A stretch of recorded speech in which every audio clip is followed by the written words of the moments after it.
After India's independence in 1947, the era of reasonable expression was shaped by the constitutional guarantee of freedom of speech and expression under Article 19(1)(a) of the Indian Constitution.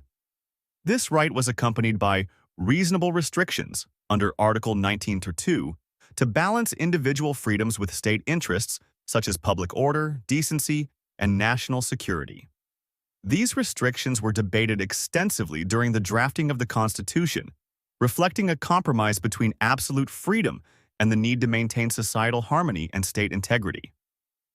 In the post-independence period, freedom of expression evolved through judicial interpretations and political developments.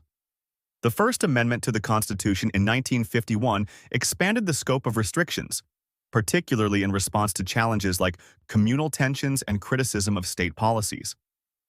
Additionally, regional movements for linguistic and cultural identity also influenced expressions of dissent and regional aspirations, as seen in the formation of linguistic states like Andhra Pradesh in 1953.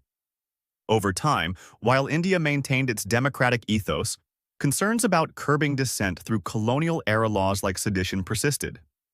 This has led to debates about balancing free expression with national unity and security.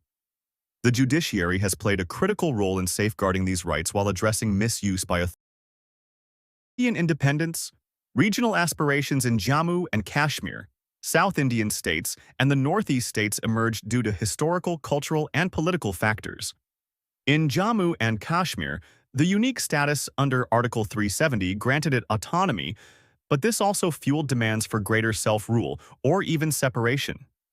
The region's diverse demographics, Hindu-majority Jammu, Muslim-majority Kashmir Valley, and Buddhist-majority Ladakh, led to distinct aspirations. Jammu sought greater integration with India, while Ladakh demanded autonomy to preserve its cultural identity. In contrast, the Kashmir Valley saw separatist movements fueled by dissatisfaction with governance and external influences like Pakistan's support for insurgency. The abrogation of Article 370 in 2019 and the reorganization into union territories aimed to address these issues but also intensified alienation in the valley.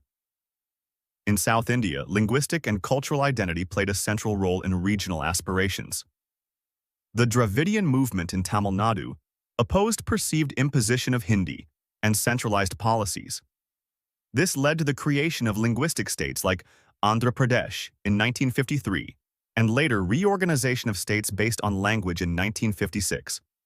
These movements emphasized regional pride and governance autonomy while remaining committed to the Indian Union.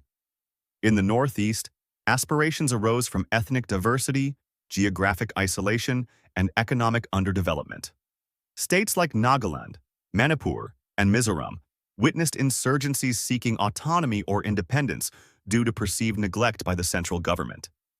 Agreements like the Shillong Accord, 1975, and Mizoram Peace Accord, 1986, sought to address these demands through statehood or special provisions under the Constitution. However, issues like illegal immigration and resource control continue to drive regional tensions. These aspirations reflect India's challenge of balancing unity with regional diversity through constitutional measures and dialogue.